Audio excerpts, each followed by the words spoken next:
Good afternoon and welcome everybody to this FSB National webinar on imposter syndrome. My name is Mike Goodall. I'm one of the FSB's development managers, and I'd like to thank you for taking the time to join us today. I will very shortly be handing over to our guest speaker, Andrew Payne, who's done a number of these sessions for us, always great content and very well attended. Andrew, as some of you will know, is a professional leadership speaker, a coach and trainer, and he's going to deliver a presentation for us shortly, and then we'll open the session up for questions towards the end. Please do use the Q&A button to pose any questions that arise during the talk, and we'll do our very best to answer as many of those as we can within the hour that we've allotted for this event.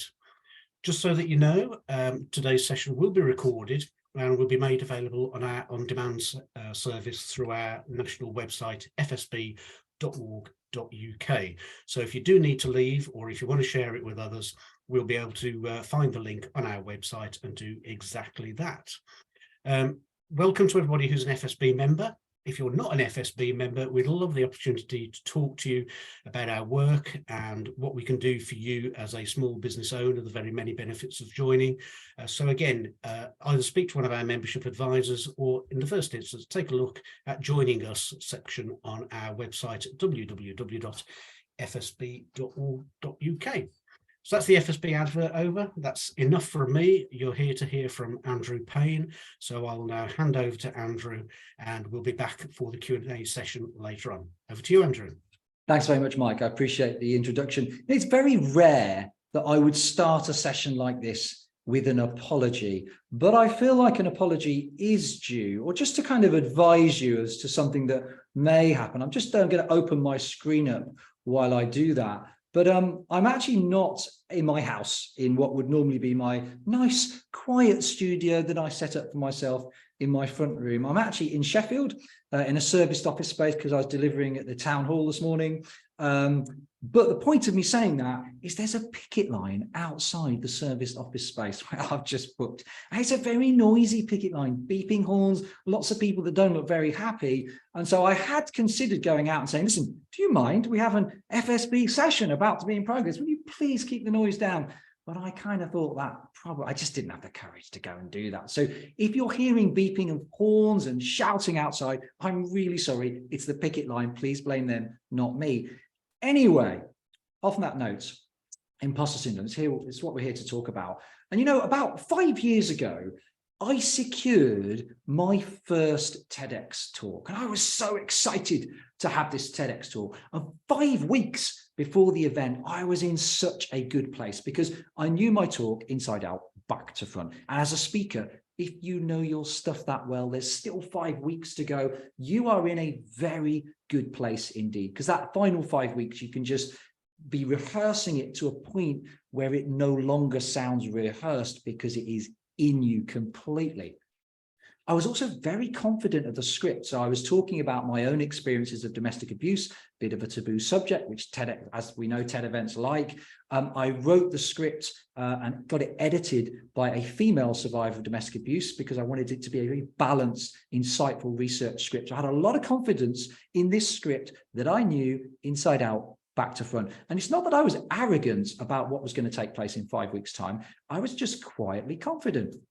Then, 5 weeks before the event organizers started to release the bios of the other speakers. And at this point, I didn't know who they were. The first bio that they released, this guy, he was a world negotiating superstar. He was working with governments in war-torn countries. He had a list of achievements as long as a cargo train. He had various books, all of them bestsellers, of course.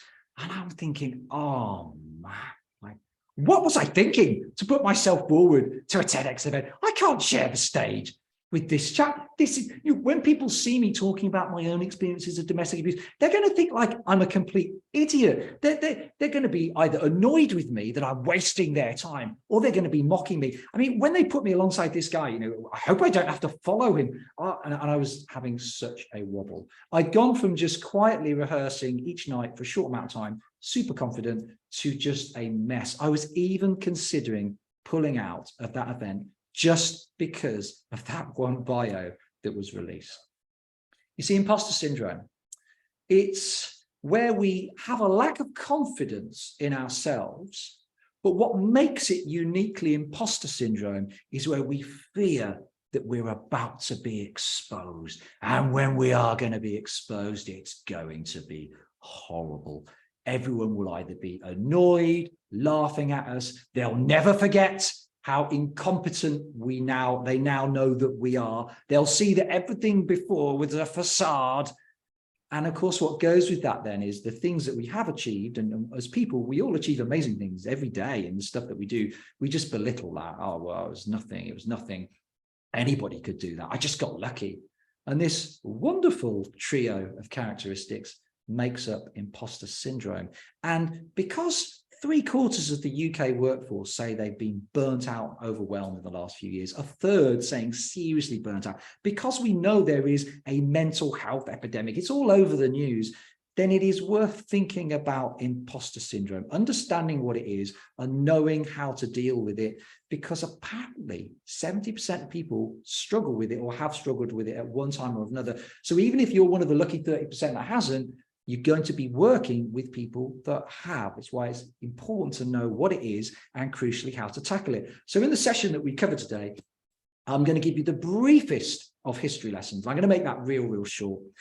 I then want to spend a little bit longer looking at causes, common causes. What are people saying when I deliver these as interactive workshops? What are some of the common causes that people are sharing with me? I want to spend the most time on how we actually tackle it, because we could spend all day talking about it, but the really important thing is to know how we're going to tackle it. Ideas, strategies, insights that you can put into practice straight away, so that if it's a problem for you at the moment, you are better equipped by the end of this session than you were at the beginning. And in the final part, we're going to shift slightly onto how to process negative feedback when it's given to you insensitively. How do you bounce back from that? How do you strip out the helpful stuff from the not so helpful stuff? Because we can have a toolkit full of tools that help us, but more often than not, when we're hit unexpectedly with negative feedback, that toolkit can just go out the window and we revert to type. So are there some things that enable us to access the tools that no doubt we have, to enable us to cope, to enable us to respond resourcefully to negative feedback rather than spiraling into doom and gloom, which can then lead to this sense of imposter syndrome, that you're a fraud that's been found out. So that's kind of the running event for today. So the briefest of history lessons. Apparently 70% of people in the world suffer from imposter syndrome.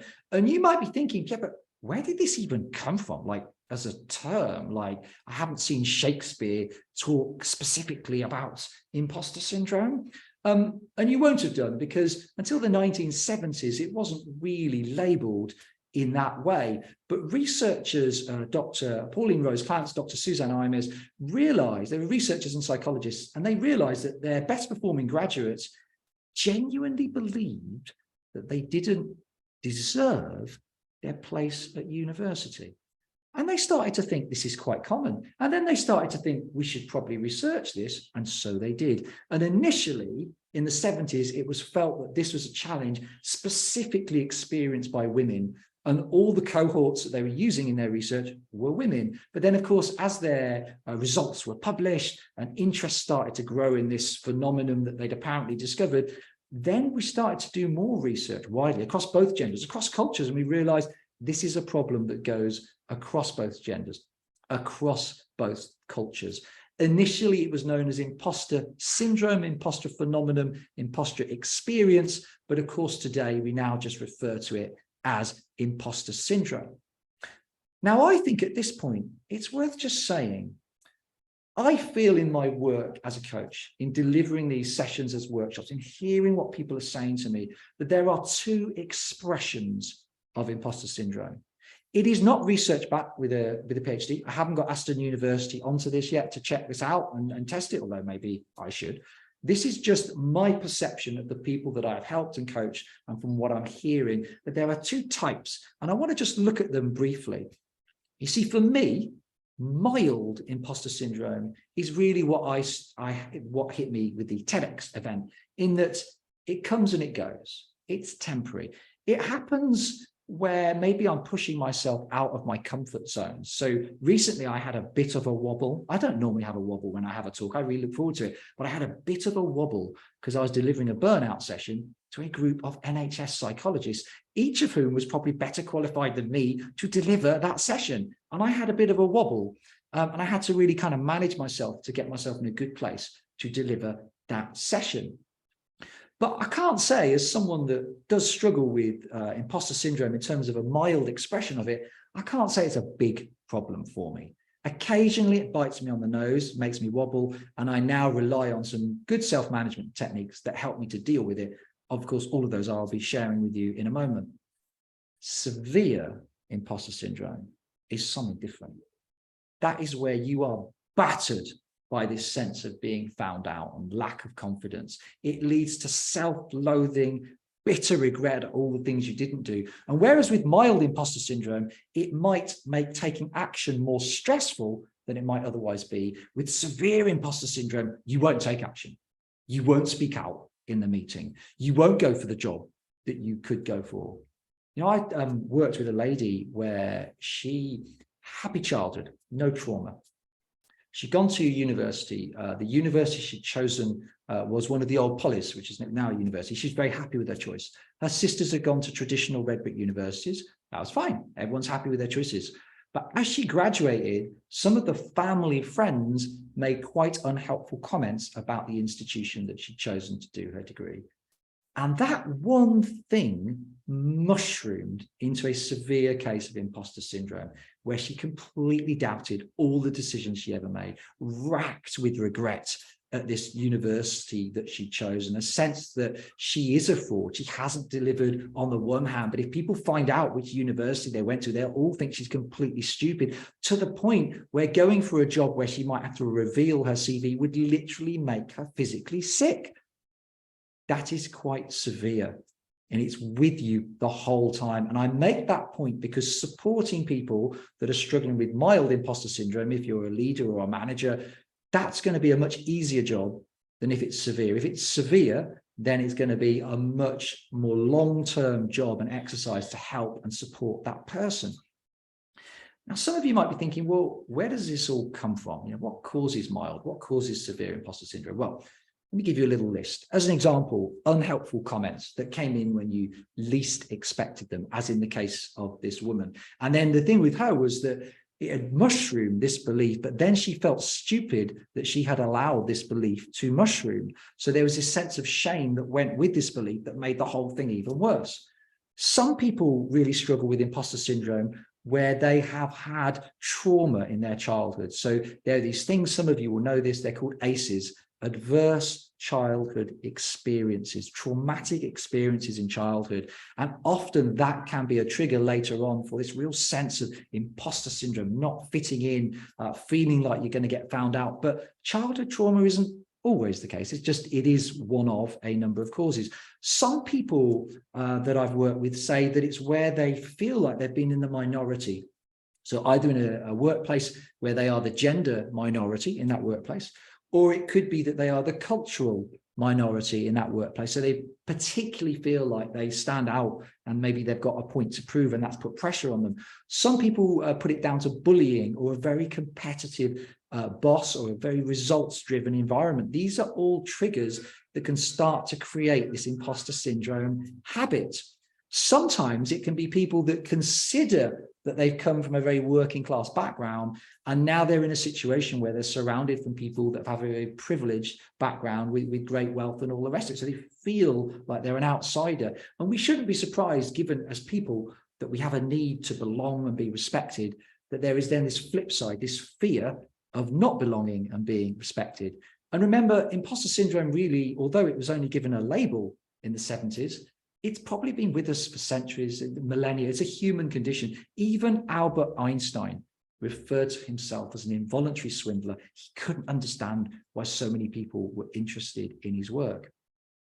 But there's one more common cause, which could potentially be making imposter syndrome even worse, I'm going to reveal. You see, UK Google search revealed that the number of people searching on the term imposter syndrome has gone up by 500% over the last 5 years. And it is possible, I suppose, that social media doesn't help us, because never before have we been exposed to everybody else's good bits on a daily basis like we are today.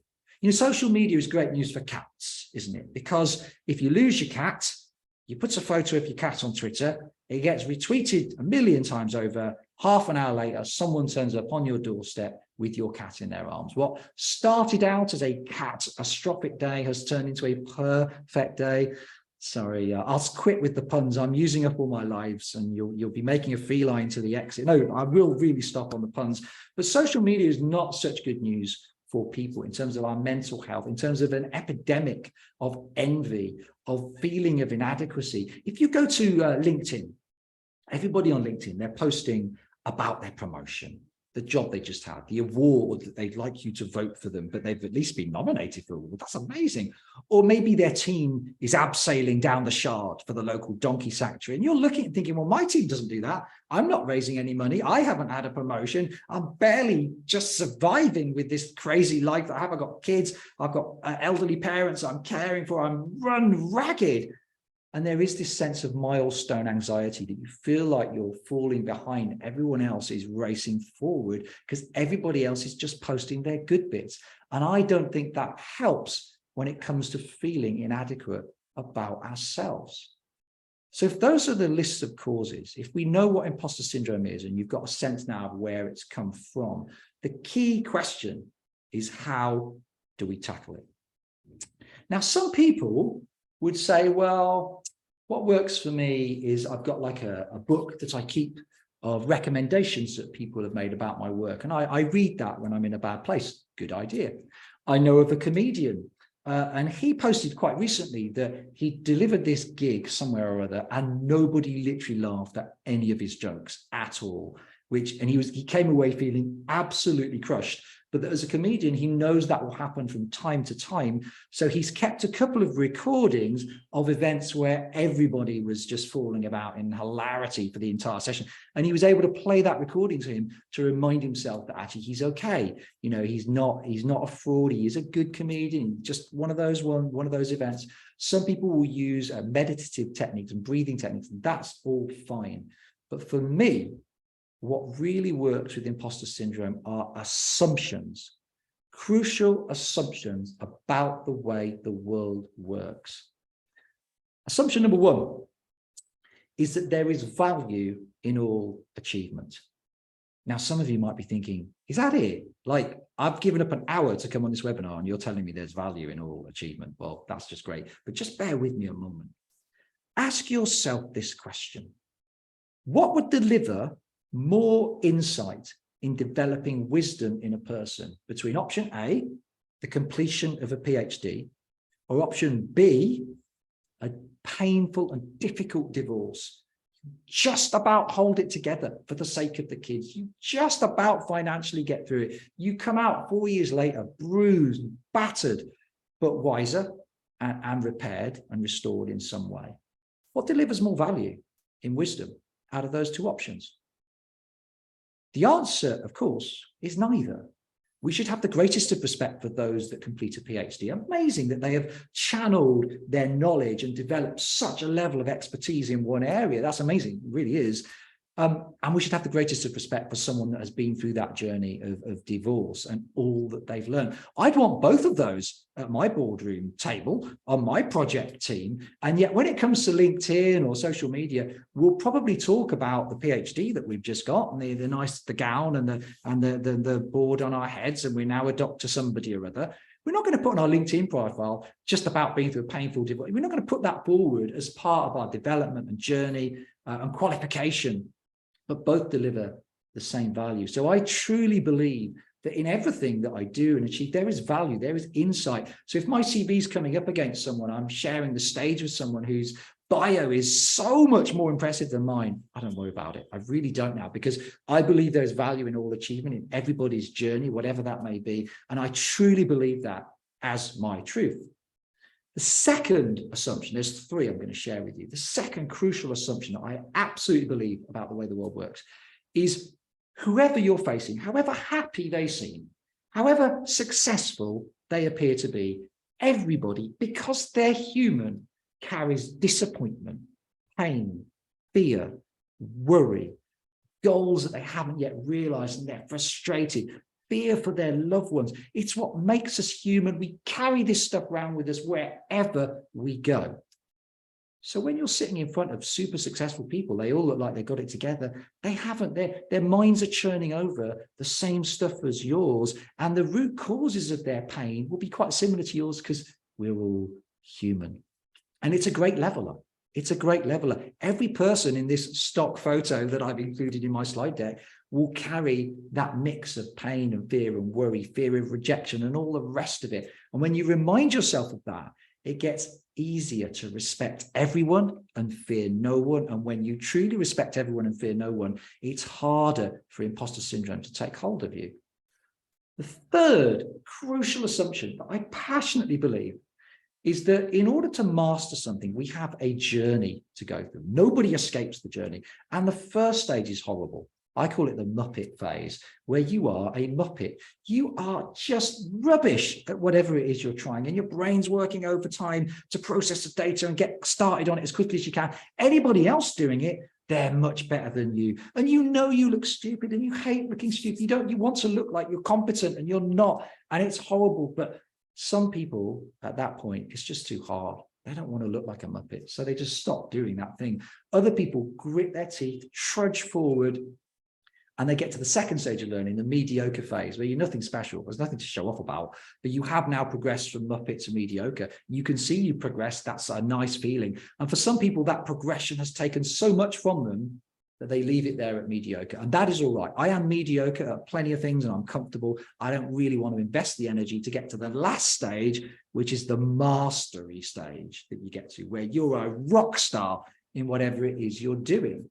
But there's no escaping that Muppet phase for anybody. Professor Sarah Gilbert, the main driver behind the COVID vaccine, she's a clever woman. She doesn't escape the Muppet phase. Stephen Fry, he's a clever man. He doesn't escape the Muppet phase. We all have to go through it. So when I'm looking at a room of very successful people, far more successful than me, and I might be delivering a session on decision-making to them, I remind myself, number one, that they carry the same pain, fear, all that I do.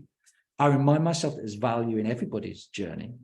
And I remind myself that they're all Muppets. They have to be, because successful people will learn new things all the time. They know that that's part of the deal. And they know that being a Muppet is part of the deal. So I know that any successful people will right now be being a Muppet in something or other.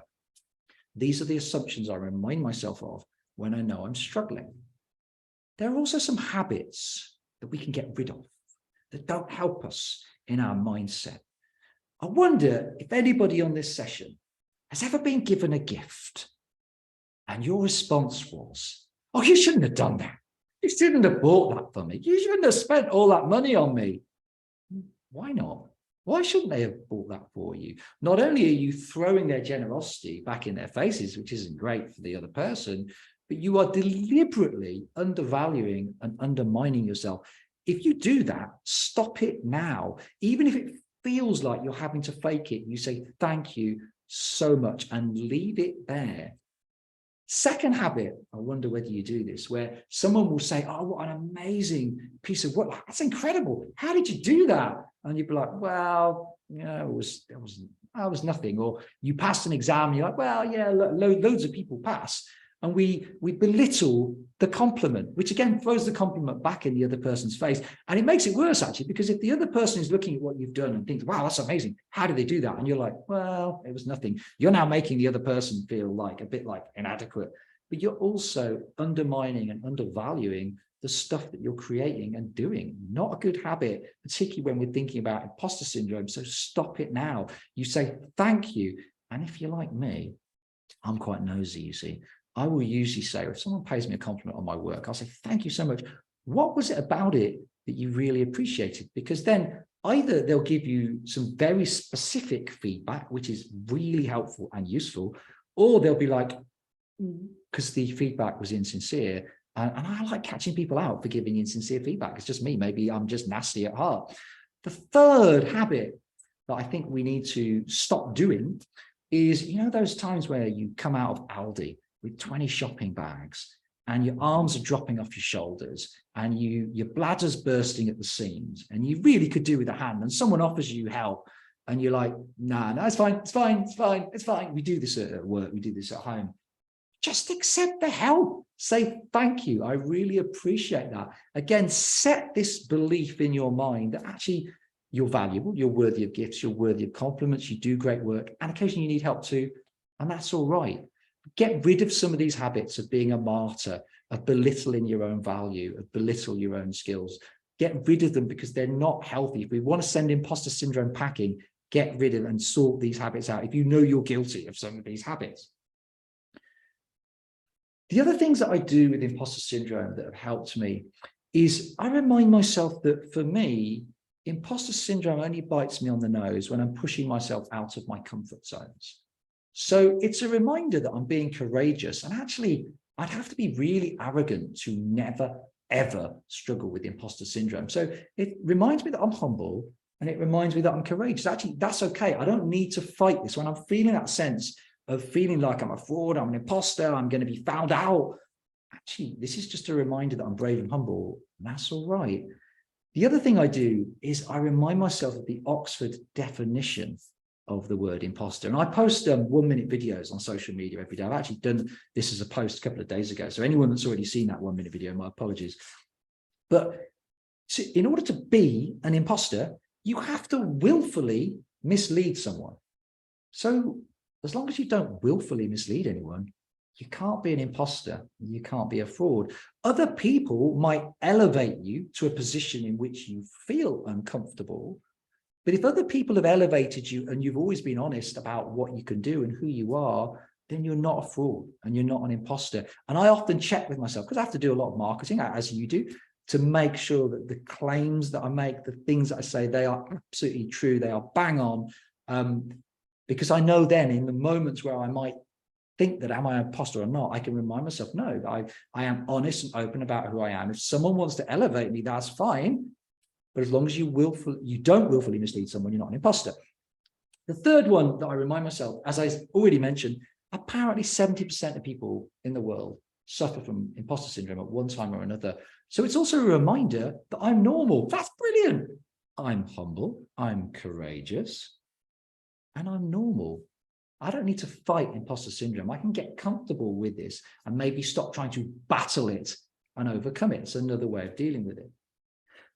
I also want to, before we look at negative feedback specifically, just go through a few, as I refer to them, thinking errors. So of course, all the negative mind chatter that goes on, there are some habits that we as people often have, which they create a fertile ground in which imposter syndrome can take root, if we're going to use that as an analogy. The first thinking error, as labeled by the International Stress Management Association, is phonyism.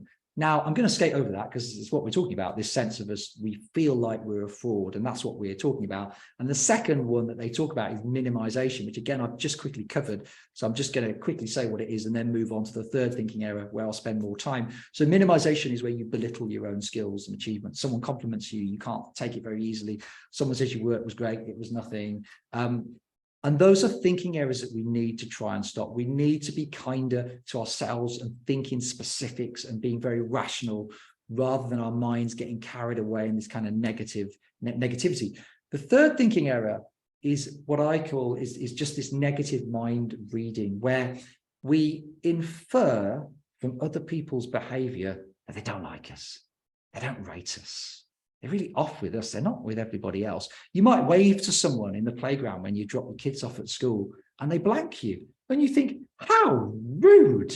I can't believe it. What's his problem? What's her problem? And the fact is, he and her don't have a problem. They just missed it. They were miles away doing something. If someone is off with you, maybe they've just got a lot on their mind. In most cases with negative mind reading, it's probably nothing. We're already building up these stories about how somebody's thinking about us and getting carried away in paranoia. If you know you do that, stop it now. Seek evidence, think in specifics. Stop getting carried away with that negativity in your mind. It won't help you. Another thinking error is catastrophizing. You know, the time where the traffic was a nightmare. That's catastrophizing. Was the traffic really a nightmare? I mean, I suppose living in parts of Ukraine right now could be considered to be a nightmare or in a disaster zone, but really sitting in your warm car, listening to Radio 4, whatever you listen, is it really a nightmare stuck in traffic? Let's start talking about specifics again. Correct it and say, no, it wasn't a nightmare. The traffic was inconvenient. I was traffic, by the way, whilst sat in it. I was actually traffic as well, not helping matters with the traffic because my car was there. And it's made me late, and I'm annoyed it's made me late, but it's not a big deal in the grand scheme of things. I have a car to sit in that's warm, and I'm lucky. That makes me lucky. So try and check your catastrophizing. Again, these are just all bad habits, like I say, that together they make a very big bad habit that creates this fertile ground for imposter syndrome. Personalization is where you instinctively take the blame on yourself if something goes wrong. It could be a project at work. It could be that let's say your son is 29, he lives at home, he doesn't have a plan, he's not in a great way, and you're blaming yourself. Well, where did I go wrong? How could I have been a better parent? You were probably an amazing parent. You haven't gone wrong, but everybody has a different journey. Everyone progresses at a different pace. Everybody has different challenges. And yet, as a habit, we'll pour over things and take blame that really isn't ours to take. Demanding this is where we say, I must go to the gym today. I've got to do this. I have to make this work. You don't. You could go to the gym today. You may choose to go to the gym today because it's important for you to stick to your routine. But let's start talking about, I'm going to choose, I'm going to do this rather than I have to, I should do. You could say, I get to do this. I get to go to the gym today. Wow, that's really lucky that I have that time and I'm able to do that. Lots of people don't. I get to do the housework today, but there's probably a lot of people who maybe don't have the ability to do their own housework anymore that would love to be able to do it.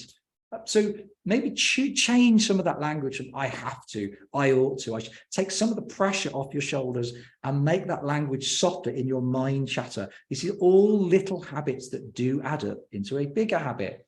And the last thinking error I want to check on before we look at negative feedback specifically is this sense of fortune telling, where we think we can look into the future and see it just all going horribly wrong. This will happen, that will happen.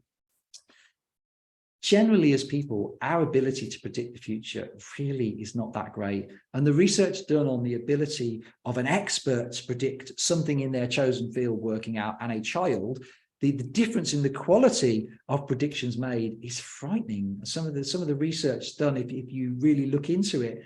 And so we have to remind ourselves when we're getting carried away with all these awful things that are going to happen, probably none of them will happen. There might be some specific things that you could do today to minimize the risk of them happening.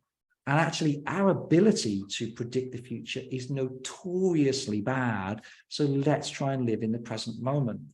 The thing with thinking errors, they're all the voices in your head that's going on in your mind. Try and keep those voices logical, realistic, specific. Get used to challenging them. Remember that thinking errors are errors. They're not the real thing about how something is or how something's going to go.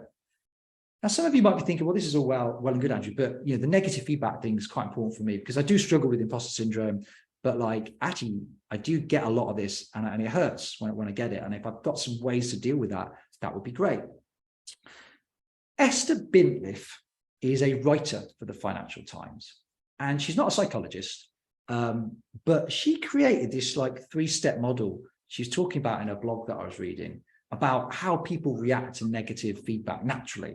And I thought it was a really cool model. So even though she's not a psychologist, I'm going to share it now. Now, in sharing it with you, I've had to clean it up because the original version's got lots of swear words in it. And it would be a bit ironic, wouldn't it, if the section on negative feedback in this webinar is the thing that provokes the negative comments because I was swearing. I'm not going to swear on a professional session. Others may, but I won't. So the cleaner version of Esther Bintliff's original, if you want to find Esther Bintliff's original, then go find it. But the cleaner version is, she says, when we're hit with negative feedback, the first thing we think is get lost. Immediate defensiveness. As the amygdala, it's an almond-shaped group of nerve cells in the center of our brain. It's our threat detector, always scanning for threat. And boy, it's scanned a big threat here because a piece of negative feedback's just come its way. And he's now reacting, immediate defensive. How could they say that? I can't believe he thought that. What's his problem? What's her problem? And it's real, our walls are up. It's very defensive, and it's not a resourceful way to approach the problem. That then moves from get lost to I'm rubbish. So you tip over onto the other edge now, that I'm useless. I never get the hang of this. I always get this feedback. I'm so far behind my peers, and just this kind of whole cycle of pity and doom and gloom. And then the third stage that Esther Bintliff says we get to finally is I'm reflecting. So I'll just go over that again. I get lost, I'm rubbish, I'm reflecting. And in the I'm reflecting stage, we start to ask sensible questions, which is a great place to be. So my question would be, well, if we work with Esther Bintliff's model as a working model, because it's quite simple, I quite like it as a model, how do we ensure that we don't get stuck in phases 1 and 2? And how do we ensure that we get to phase 3 as quickly and as painlessly as we possibly can?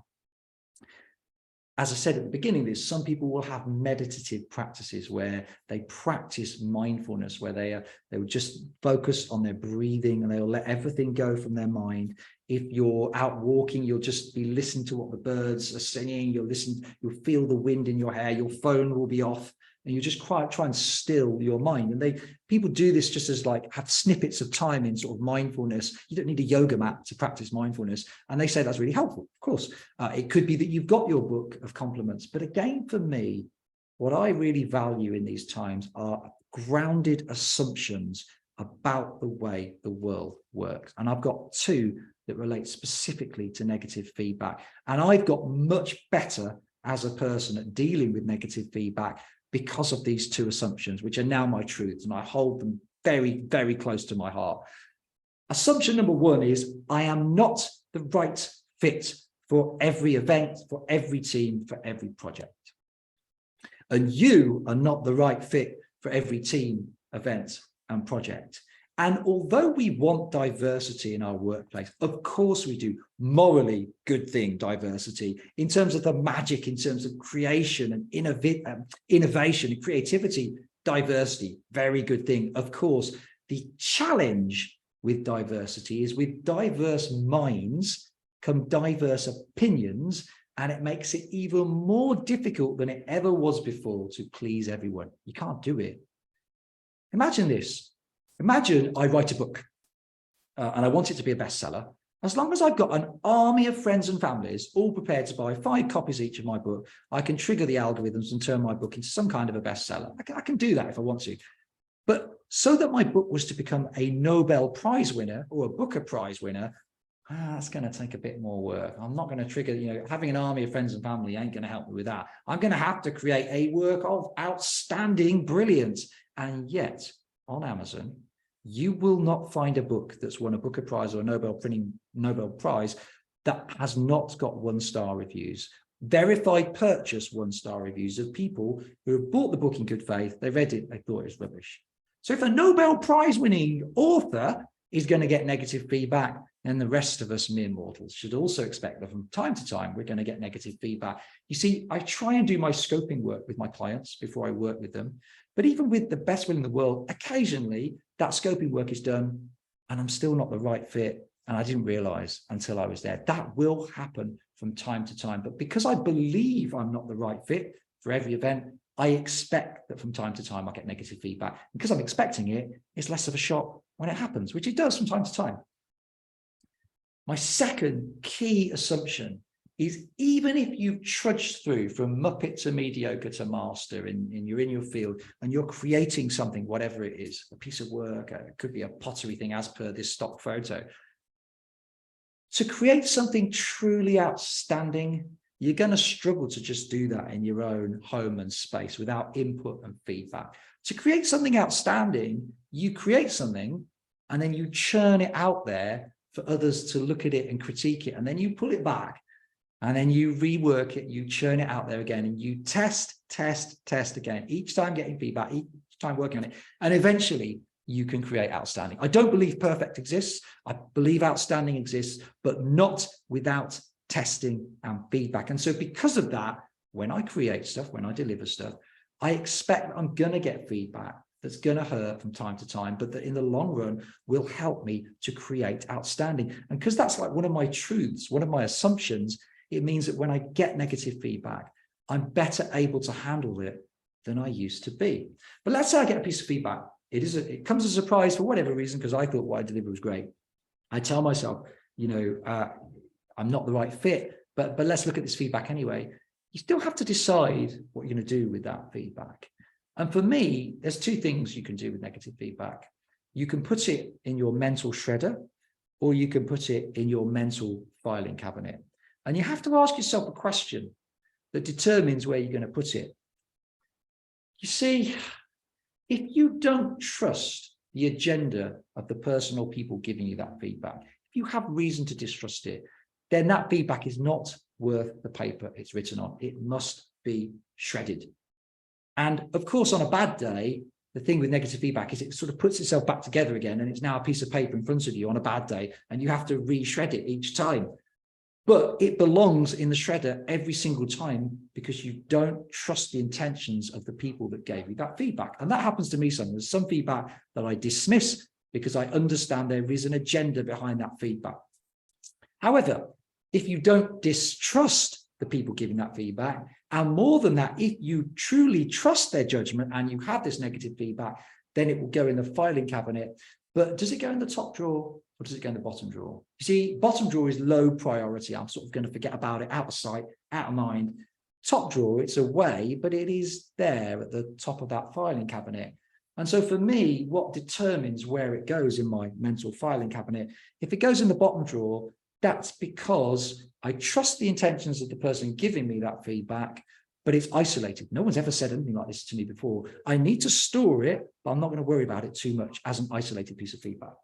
If, however, it corresponds to another piece of feedback I've received, it's part of an emerging trend, then it's in the top drawer of my filing cabinet. It's still away and out of sight, but I might want to do something with that fairly soon and get it out. And just thinking about negative feedback in that way and thinking through my mind of filing cabinets and shredders has helped me to deal with it. But let's say, I'm going to finish soon for questions and answers, but I want to finish with this as a tool. Let's say I get the feedback out the top drawer and I'm now looking at this negative feedback and I'm going to do something about it. I trust the intention of the person to give me the feedback and I want to do something with its top drawer. You see, often we can just go, it's all my fault. So we can do something like this, blame pie. It was all my fault. That pie is all down to me. And that is a habit we have. But let's just put a real life example to you. A number of years ago, working with charity, full-time in terms of what I was doing with them. And I was responsible for their coaching, their HR, their fundraising and bid writing. And the bid's hugely, hugely important. And let's just say I've written a really big bid. We had big hopes on it. Cash flow is running a bit low and we don't get the bid. And the feedback is a bit of a weak bid. Now, my sense would just be, it's all my fault. I'm the bid writer. I can't blame anybody else. It's just all my fault. But this is not very resourceful. So if I was going to draw my blame pie for that scenario, it would probably look like this. As I really work through it, forcing myself to apportion blame on myself, but on other things, systems, processes, cultures, things in place. Yes, I realize now I did it a bit last minute-itis. I mean, that's not like me. I need to look at why my time management wasn't so good in this situation. But actually, when sending that bid off, I wasn't completely convinced, in fairness, by that bid. I felt like the outcomes that I was promising were a little bit woolly. And thinking about it, me and the CEO, we've been meeting weekly for coffee, we get on well, but she's been much more unavailable recently because everyone's busy. We've not been meeting, and I've lost a sense of her true vision. I lost a true sense of real clarity. And I think, actually, on reflection, that hasn't helped in the quality of the bid that I submitted. So I need to talk to her about that. It's my responsibility to bring that up and see if we can get some of those meetings back in place, because I know when I handed that bid in, the outcomes were a little bit woolly.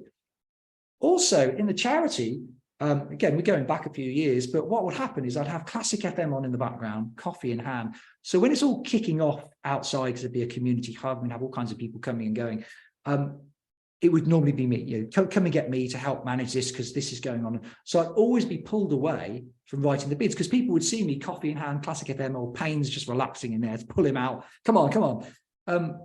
There wasn't really the realization that I need that space to really get into what are quite complicated application forms. I never really enjoyed writing funding bids. It's just I was quite good at doing it. So actually there needs to be a conversation with the wider team that actually, if I'm not writing these funding bids, they're not going to get, but the charity will fold. So actually there needs to be some clearer boundaries where I can really get into my zone. That has slipped in the other months. And also it's getting harder and harder, more applications. We're hearing that from the funders. So these other three things, lack of preparation, the outcomes, other people drawing on my time, it is so important that I deal with those. Now, isn't that a more resourceful response to an application that failed than that? Isn't that a much more resourceful response for the organization that draws on specific things rather than that doesn't help anyone? So when you get your feedback out, draw yourself some blame pie. Force yourself to look at some of the things externally that affected that event. I tend to believe that there is no rubbish performer. You get people that are sometimes a wrong fit for the job they're doing, for the team that they're in. Sometimes you get systems and cultures and habits around them that don't help that person to do their job, but you don't necessarily identify those. You see the person struggling and they may not consciously recognize those, but it gets easier to recognize those when you're prepared to write some blame pie. Now, if you look at blame pie and think, yeah, but that, Andrew, that's like such a negative title. I can't be calling it something else. Of course you can call it. You can call it whatever you like. Circle of responsibility, positivity circle. I call it whatever you want. But I found this as a technique, a much more helpful and resourceful way to really pick apart the negative feedback, to deal with the specifics, and to get this sense of blame into perspective, into a resourceful way. So I want to bring this now to a conclusion and hand this over to some questions and answers. I can see that there are a few comments that have come in on the Q&A. Just to say, while I finish, if you've appreciated what we've covered today, I'd love you to say something on social media, particularly LinkedIn, where I'm very active, and please do tag me in. Recommendation on LinkedIn is always really helpful. Also, if you'd appreciate the handouts, I've got a specific handout for negative feedback and a specific handout for imposter syndrome. If you email me at this address, I won't email you back today because I'm traveling, but I will email you back over the weekend with those two handouts. If you can email me with some feedback, constructive or positive, both of those are helpful. That really helps me, and I will send those documents back to you. I won't be adding you to my mail shot list, don't worry. I will send those documents back to you, and I'll get those to you over the weekend if you value that. And the last thing I'd say before I hand back to Mike is, if you've appreciated what I've covered today, you think, actually, this could be, I know Andrew does other stuff, burnout, decision-making, imposter syndrome. I'd love an introduction to someone in your business if you felt that this could be content that would help your team in what you're doing. If you're a larger organization, that's usually going to be an HR director, organizational development director. A smaller business, it's probably going to be the CEO or MD. But that is where I will leave it for now. I want to hand back to Mike. I'm going to stop sharing my screen. So Mike, are there any questions? We've got about 10 minutes left. Yeah, thank you, Andrew, for your presentation. As always, packed with interesting and thought-provoking content even. We have got a few questions and a few comments, so given the time available, I'll group them as best I can. We had a couple before we actually ran the session today as well, from people who've been on sessions before. So I'll just kick off with, do you think imposter syndrome leads to procrastination in decision-making? Absolutely. It's not the only thing that leads to procrastination, but a little bit like the story that I shared at the beginning of the TEDx thing, I was calmly rehearsing each night. And when I had that wobble, I just couldn't even think about it. I was just not in a headspace where I could do anything productive. It's not the only cause of procrastination, but it is absolutely one of the causes that might be causing you to put something off and not get stuck into something that you want to get stuck into. Yeah. And I suppose similar sort of vein, but stage fright, presenting at board meetings, at conferences, sales pitches. When you get stage fright, is that all down to imposter syndrome? It's very common with people that are presenting and speaking to get imposter syndrome, because of course, even if you're standing up in front of your team of, I'm looking around as if I've got a team here, but you're standing up in front of your team of like 5-10 people, you whilst you're talking, they are all looking at you, and it can feel like you're quite exposed. You know, when I first started public speaking, I'd have the nerves and the adrenaline, and my knees would shake. And I'd be thinking, everyone can see my knees shaking. They're going to think I'm a useless speaker, and it's set off this whole spiral of thoughts. And so it's not the only cause of stage fright. Some people, they freeze up on stage because bluntly, they don't know their stuff well enough. They haven't learnt it enough, so it's not in them enough. They thought they'd cram it all in the day before, and your brain can't work like that. It needs to be a drip effect over many. But so yes, it's one of the common causes of stage fright, but there are other things that cause it as well. Okay. Here's an interesting one. Should we share our own professional insecurities? Well, I think it's healthy to share. There's this whole thing now, I'm really glad it's becoming such a big deal, of psychological safety, where people feel safe to share mistakes, worries, without feeling like because they shared a mistake, they're now no longer up for promotion. And we see the research and evidence between healthy, innovative working environments are environments where people are psychologically safe. And being psychologically safe starts with sharing. Now, you might work in an environment where none of the leaders share. There's a gossip culture, it's extremely aggressive.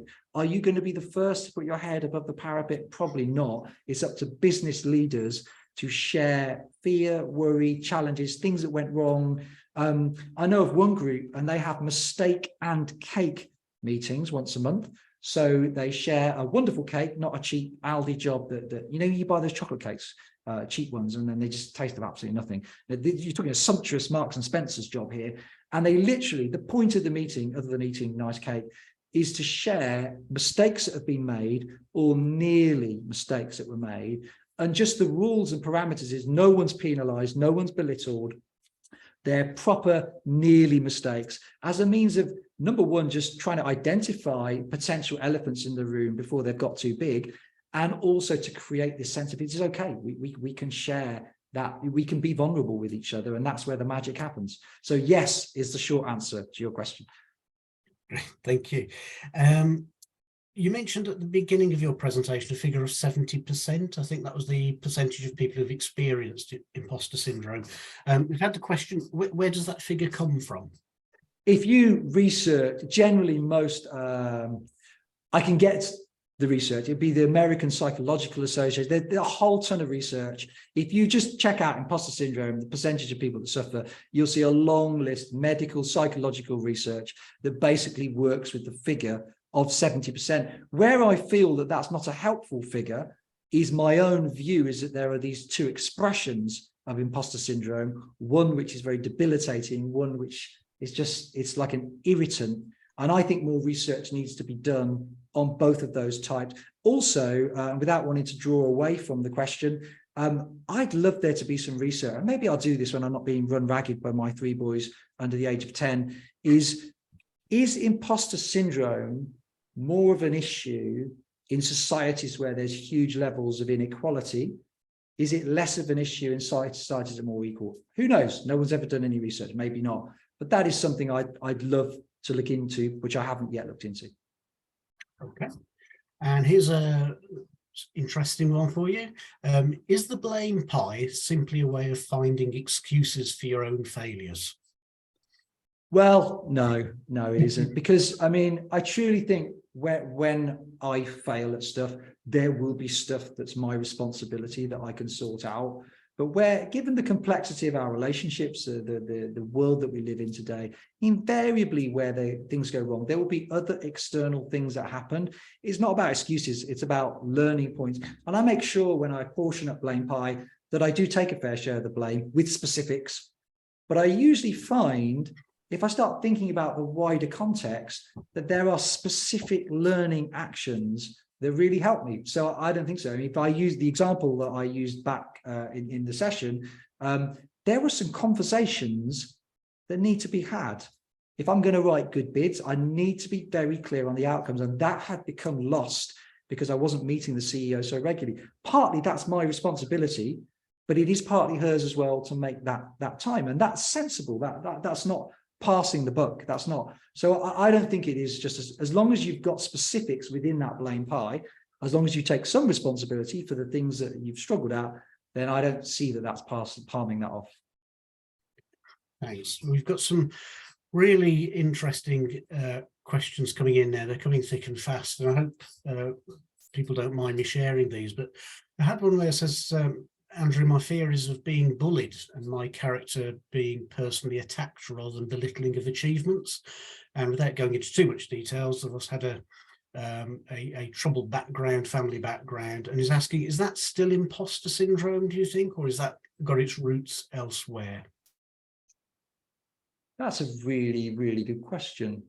Because I think the thing that makes imposter syndrome uniquely imposter syndrome is this fear of being found out that you've been a fraud, that you don't deserve to be in the position that you're in. So I would say if it's a fear of bullying and that there is that trauma there, there might be a little bit of sort of imposter syndrome characteristic in that, but I would see that probably as something slightly separate. And if your experience is that you've been bullied in lots of different areas in your life, then it's not, you know, it is a real grounded based fear in what you've experienced. Whereas I feel like imposter syndrome, a lot of imposter syndrome is where our minds are spinning and creating stuff that doesn't really exist. So I think the bullying, I'd see that more as a trauma.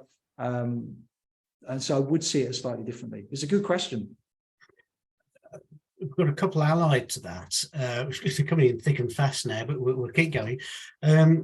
So talking about being found out, one of our delegates says, what strategy do you use if you're actually found out because it is a valid judgment? Yeah, I don't mind being wrong on stuff. I don't mind saying I don't know.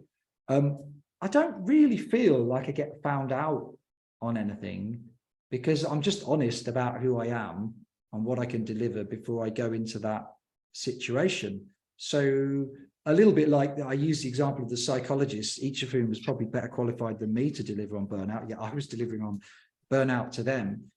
I wasn't saying, nowhere in my bio did I make any kind of claim that could possibly have misled them. Nowhere in the meeting with the people that booked that session, when I walk them through exactly what we're going to cover and why, my background, at no point was there anything that wasn't absolutely on the money and true. So there's nothing to be found out on. They might not rate the session, but as long as you're delivering what you promised, what you're going to be found out on. Fascinating stuff. Again, allied to that, and this is quite a personal one, so I think you can have a get-out clause if you want. But one of our delegates has asked, what happened to you, Andrew, to make you realise all of this? In terms of imposter syndrome? Yes. I think, and your insight. As a speaker, and I think it's a good question. I really don't mind answering it. I realised when I was doing public speaking more and more that I was good at it and I enjoyed it. I wouldn't at that point say I'm amazing at it, but I was good at it. I enjoyed it, wanted to do more of it. But I kept feeling like I was an imposter. One, because I was just a new speaker. Two, I have age now, and that's parenting during COVID. It is really age. I look at my profile pic, only taken 3 years ago. It looks like it was taken 20 years ago. It's frightening. But I used to get this real fear that I look so young for my age that although I was like 36, 37, 38, whatever, people would think I was like 20 and just out, which you might say, well, that's a lovely problem to have. It's not a lovely problem to have if you're trying to be a coach and speaker and people are like, who's this dude? He's like, he's only just come out of college. And I had this real fear about it. It really held me back and it became a real problem for me. And so I think it's just working through that and seeing how much that affected my confidence and held me back that I've sort of done a lot of that thinking and insight because I've had to as a speaker, because I've wanted to get to a point where I'm okay. And the negative feedback thing, that's really been the last 3 or 4 years. I'd say, sort of wind the clock back to 3 or 4 years ago, negative feedback would crush me. And it really doesn't. It really doesn't today, partly because I have go-to techniques and strategies that are well rehearsed, that work for me, and that helps me to deal with it. Does that answer the question? I think it does. I think so, yes. Can I just leap in very quickly, because we're right up against time? A few people have asked, because they joined a little bit late, whether this session was recorded. Just to repeat what I said at the beginning, yes, it is. Give us 48 hours or so and it'll be on the FSB website, fsb.org.uk, in our on-demand section. If you can't find it and you want me to send you the link, feel free, please, just to email me, michael.goodall@fsb.org.uk. That's michael.goodall@fsb.org.uk, and I'll send you the direct link so that you can access the tool. There are loads more questions. Thank you, everybody, for the questions that you've been sending in. I'm sorry that we haven't been able to cover all of them. I've tried to pick the ones that are fairly common and the ones that are quite different to give us a good spread. So it just remains me to say thank you all again for attending. A big thank you to Andrew for giving this great talk for FSB once more. And finally, if you've enjoyed the event today, if you found it useful, please do leave FSB a Trustpilot review. We really appreciate it, and it helps other small business owners see the value of joining FSB. So I'll close by saying I hope you've all found some really useful takeaways that you can take action on straight away. Or if you want to think a little bit about it, maybe it's giving you some food for thought for your New Year's resolutions, because they'll be upon us before you know it. But a big thank you for all of you joining. A big thank you to you, Andrew, again. Thanks so much for having me. Next time with FSB, look forward to seeing you all there. Thank you very much. Cheers.